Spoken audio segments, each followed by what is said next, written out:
আসসালামু আলাইকুম। মহানবী হজরত মুহাম্মদ সাল্লাল্লাহু আলাইহি ওয়াসাল্লামকে নিয়ে কটূক্তি করায় ভারতে ইয়াতি নরসিংহানন্দ নামের এক হিন্দু পুরোহিতকে আটক করা হয়েছে।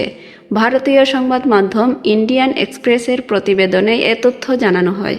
এতে বলা হয়, আটক নরসিংহানন্দ উত্তরপ্রদেশের গাজিয়াবাদের দর্শনা দেবী মন্দিরের প্রধান পুরোহিতের দায়িত্বে আছেন। বিতর্কিত এই ব্যক্তি গত বৃহস্পতিবার একটি অনুষ্ঠানে মহানবী সাল্লাল্লাহু আলাইহি সাল্লামকে নিয়ে অশোভন কথা বলেন। এরপরই তার বিরুদ্ধে এফআইআর দায়ের করে সিহানীগেট থানার পুলিশ।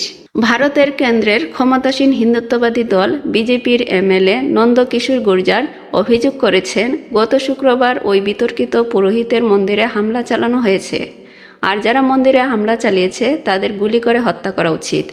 তবে পুলিশ মন্দিরে হামলার কোনো প্রমাণ পায়নি বলে জানিয়েছে সংবাদ মাধ্যম দ্য ইন্ডিয়ান এক্সপ্রেস। ইসলাম ও মহানবীকে নিয়ে সম্প্রতি ভারতের বিভিন্ন পুরোহিত রাজনীতিবিদ বাজে মন্তব্য করেছেন। এর জেরে কয়েকদিন মুম্বাইয়ের দিকে রওনা দিয়েছিলেন হাজার হাজার মুসলিম।